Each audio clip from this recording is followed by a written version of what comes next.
नमस्कार, मैं हूं प्रवीण गौतम। दोस्तों, वीडियो में इस बात का विश्लेषण करेंगे कि बिहार के सरकारी कार्यक्रम में पीएम मोदी क्या सियासत कर गए, जिसका जवाब बंगाल से आया है। पीएम मोदी को चुनावी मौसम वाला प्रवासी पक्षी बताते हुए महुआ मोइत्रा ने क्या जवाब दिया है और क्या 5 सवाल पूछे हैं। क्या पीएम मोदी उन सवालों का जवाब दे सकते हैं? अगर नैतिक साहस है तो पीएम मोदी को ऐसा करना चाहिए। पहले बात करते हैं बिहार में आखिरकार पीएम मोदी ने बोला क्या, जिसे लेकर विपक्षी नेता अब जवाब दे रहे हैं। मोदी सरकार जो नया विधेयक लेकर आई थी, संविधान संशोधन विधेयक नंबर 130, जिसमें किसी मंत्री, मुख्यमंत्री या प्रधानमंत्री को गिरफ्तार किया जाता है, 30 दिन तक अगर वो जेल में रहते हैं तो उनका पद समाप्त हो जाएगा। उसको लेकर विपक्ष ने विरोध किया। अब पीएम मोदी उसे लेकर सियासत कर रहे हैं। हालांकि दोस्तों, नैतिक तौर पर देखा जाए तो बात पीएम मोदी की ठीक दिखाई देगी, लेकिन क्या बीजेपी में या पीएम मोदी की राजनीति में भी वो नैतिकता है, जिसे लेकर पीएम मोदी ने विपक्षी नेताओं पर निशाना साधा और बिहार में उस बिल को लेकर सियासत करते हुए क्या कहा। पहले पीएम मोदी का बयान आपको सुनाते हैं, उसके बाद महुआ मोइत्रा का जवाब और 5 सवाल भी आपको सुनाएंगे। पहले पीएम मोदी ने क्या कहा, जरा सुनिए।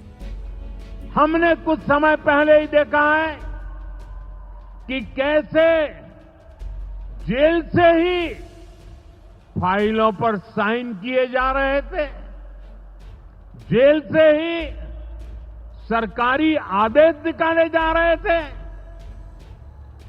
नेताओं का अगर यही रवैया रहेगा तो ऐसे भ्रष्टाचार के विरुद्ध लड़ाई कैसे लड़ी जा सकती है।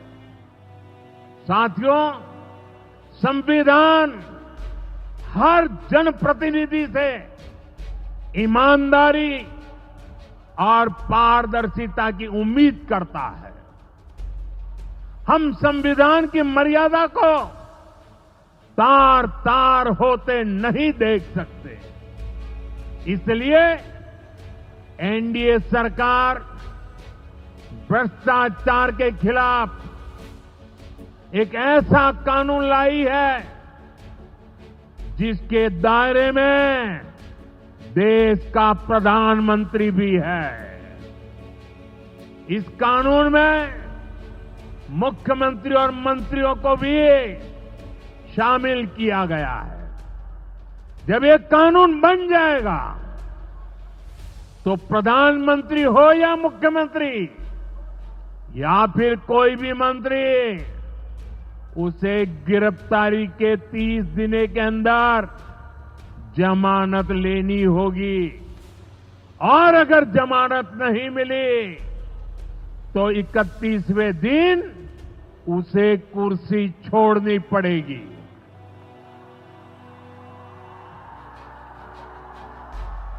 आप कहिए भाइयों, जो जेल जाए उसने कुर्सी छोड़नी चाहिए कि नहीं छोड़नी चाहिए? क्या वो कुर्सी पर बैठे रह सकता है? क्या वो सरकारी फाइलों पे साइन कर सकता है? क्या जेल में से कोई सरकार चला सकता है क्या?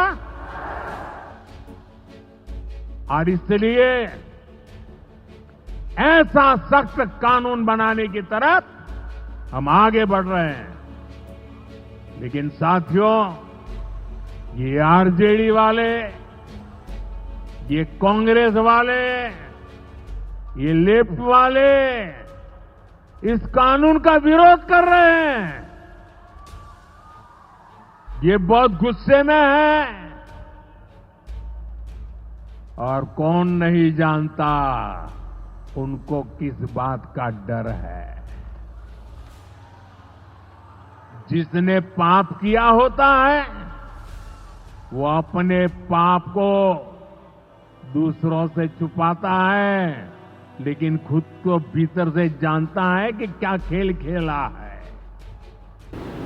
दोस्तों, विपक्ष पर डायलॉगबाजी करते हुए पीएम मोदी एक डायलॉग मारना भूल गए, जो विपक्षी नेता इस्तेमाल करते हैं कि जिसने पाप किया होता है बीजेपी में आकर वो गंगा नहाया हो जाता है, सारे पाप धुल जाते हैं। मसला बस इस बात का है, अगर ऐसे कानूनों का मिसयूज ना हो तो बात तो ठीक है। अगर किसी ने भ्रष्टाचार किया है, अगर कोई जेल में है तो उसे कुर्सी पर रहने का अधिकार नहीं है। बात है मिसयूज की, बहुत सारे ऐसे मामले सामने आए हैं जहां विपक्षी नेताओं की गिरफ्तारी हुई है, लेकिन उसके बाद कोर्ट ने उन मामलों को लेकर ईडी को ही फटकार लगा दी, एजेंसियों को ही फटकार लगा दी। अब इसे लेकर ही विपक्षी नेता सवाल उठा रहे हैं। जो टारगेट किया जा रहा है, चुन चुनकर सेलेक्टिव तरीके से भ्रष्टाचार पर जो कार्रवाई हो रही है, सवाल उसे लेकर है। जो बीजेपी के साथ आया प्रधानमंत्री, उसे आखिरकार दायरे से बाहर क्यों मान लेते हैं? कभी तो उसके खिलाफ भी कोई एक्शन होना चाहिए। बहुत सारे ऐसे नेता हैं जिन्हें पीएम मोदी ने, बीजेपी नेताओं ने भ्रष्टाचारी बताया, उसके बाद उन्हें डिप्टी सीएम बना दिया, मंत्री बना दिया। तो फिर नैतिकता की बात किस आधार पर की जाती है? सरकारी पैसे का दुरुपयोग क्या खुद पीएम मोदी के कार्यक्रम में नहीं होता? क्या ऐसे उद्घाटन जो पीएम मोदी ने गया में किए, वो लाखों लोगों की भीड़ के बिना नहीं हो सकते? ये भीड़ क्यों बुलाई जाती है? क्या रैलियों के बिना देश के प्रधानमंत्री उद्घाटन नहीं कर सकते? भारत एक कुल मिलाकर गरीब देश है। भले अंबानी अडानी हमारे देश में हैं, बहुत सारे अरबपति भी हैं, लेकिन आर्थिक असमानता है, गरीबों के सामने बहुत सारी समस्याएं हैं। जितने पैसे पीएम मोदी की एक रैली में खर्च हो जाते हैं, उतने में कई सारे सरकारी स्कूल बन सकते हैं। ये सच्चाई है। गया में भी पीएम मोदी के लिए विशाल पंडाल लगाया गया, दावा किया गया कि 3 लाख से ज्यादा भीड़ का इंतजाम है। तो बीजेपी की रैली तो थी नहीं, सरकारी कार्यक्रम था, तो इस पैसे का इस्तेमाल कहां से किया गया? क्या ये सरकारी पैसे का दुरुपयोग नहीं है? हालांकि मैं इसके लिए सिर्फ पीएम मोदी को दोषी नहीं मानता, चाहे पूर्व की सरकारें हों, चाहे कांग्रेस हो या कोई भी दल क्यों ना हो, सरकारी पैसे का इस तरीके से ही मिसयूज किया जाता है। लेकिन जब पीएम मोदी नैतिकता की बात कर रहे हैं, तो पीएम मोदी को इस तरह बिना बड़े ताम झाम के ही शिलान्यास करने चाहिए, उद्घाटन करने चाहिए। भीड़ बुलाकर ही विकास कार्य क्यों किए जाते हैं? और भीड़ बुलाने के लिए करोड़ों रुपए पानी की तरह बहा दिए जाते हैं। मीडिया में पैसा खर्च होता है, पंडाल में पैसा खर्च होता है, पोस्टरबाजी में पैसा खर्च होता है, लोगों को बसों में लाने के लिए पैसा खर्च होता है, सरकारी अधिकारियों की बाकायदा ड्यूटी तक लगाई जाती है। कई बार ऑफिशियल तरीके से नहीं लगाई जाती, तो अनऑफिशियल तरीके से लगाई जाती कि भीड़ कम नहीं आनी चाहिए। अब प्रशासनिक अधिकारी भीड़ जुटाएं या फिर जिले के बाकी जो काम है उनको देखें। जब पीएम मोदी इस तरह राजनीति करते हैं विकास कार्यों में भी, तो फिर नैतिकता की बात आखिरकार कहां बची है? और नैतिकता की बात करने पर महुआ मोइत्रा ने पीएम मोदी को जवाब दिया है। जो पीएम मोदी ने भ्रष्टाचार का मसला उठाया, तो 5 सवाल पूछे महुआ मोइत्रा ने।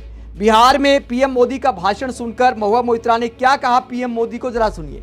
नमस्कार मोदी जी, अब जब चुनाव का मौसम आ चुका है, आप बिहार जा चुके हैं और अब बंगाल आए हैं, ठीक वैसे ही जैसे एक प्रवासी पक्षी आता है, लेकिन हम आपका स्वागत करते हैं और आपके लिए 5 सवाल हैं। मोदी जी, आज जब आप मेट्रो के उद्घाटन पर बोलेंगे, हम उम्मीद करते हैं कि आप इनमें से कुछ सवालों के जवाब देंगे। पहला सवाल, आपने संसद के दूसरे आखिरी दिन आधी रात को एक संवैधानिक संशोधन विधेयक लाया। आपके पास क्या नैतिक अधिकार है ऐसा बिल लाने का, जिसके जरिए विपक्ष शासित राज्यों की सरकारों को बिना किसी दोष सिद्धि और बिना मुकदमे के ही गिराया जा सकता है? पिछले 10 सालों में ईडी के 5,900 मामलों में से केवल 8 मामलों में दोष सिद्धि हुई है। यानी महुआ मोइत्रा बताते हैं कितने बड़े पैमाने पर ईडी ने मामले दर्ज किए, लेकिन 8 मामलों में ही साबित हो पाया। यानी 99.9% ईडी और सीबीआई के केस गड़े हुए हैं।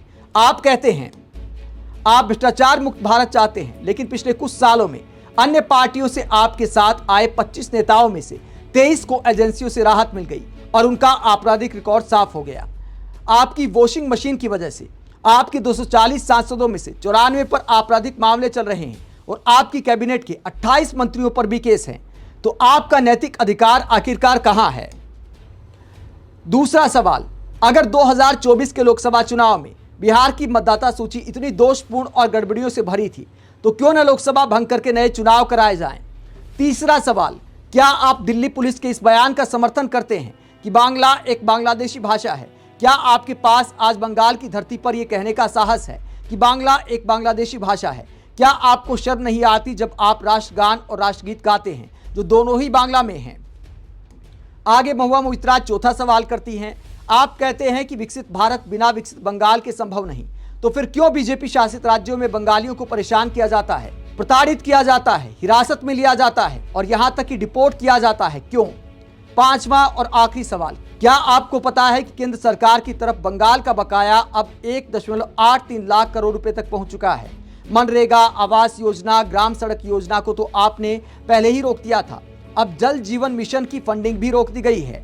तो महुआ मोइत्रा आरोप लगाती हैं कि सरकारों को परेशान किया जा रहा है, तमाम योजनाओं का पैसा रोका जा रहा है, राज्य सरकारों का बजट गड़बड़ा जाता है, जिस वजह से राज्यों के हक का पैसा उन्हें मिलना चाहिए।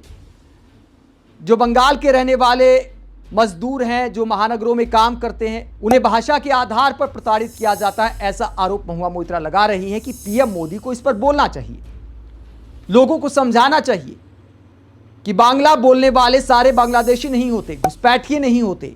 तो इस तरह के अनेक चैलेंज पीएम मोदी को दिए हैं महुआ मोइत्रा ने।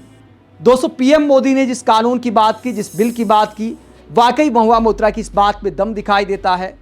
पीएम मोदी की ये बात ठीक है कि अगर कोई भ्रष्टाचार करता है तो मंत्री से लेकर प्रधानमंत्री तक जांच के दायरे में आना चाहिए, लेकिन दोस्तों मिसयूज भी नहीं होना चाहिए। बिना भेदभाव के भ्रष्टाचार पर कार्रवाई होनी चाहिए, सेलेक्टिव तरीके से नहीं होना चाहिए। किसी के पाप बीजेपी में आकर नहीं धुलने चाहिए, और प्रधानमंत्री को जिन नेताओं पर गंभीर आरोप लगे हैं उन्हें अपनी पार्टी में लेना भी नहीं चाहिए। लेकिन दोस्तों, हकीकत में ऐसा दिखाई नहीं देता, मामला सेलेक्टिव नजर आता है। इसीलिए विपक्षी सांसद हंगामा कर रहे हैं, आरोप लगा रहे हैं कि देखिए विपक्षी सरकारों को गिराने के लिए इस तरह के बिल लाए जा रहे हैं। मोदी सरकार एक और हथियार चाहती है। आप इस पूरे मसले को लेकर क्या सोचते हैं? कमेंट बॉक्स पर अपनी राय जरूर दें, साथ ही चैनल को सब्सक्राइब भी करें। नमस्कार।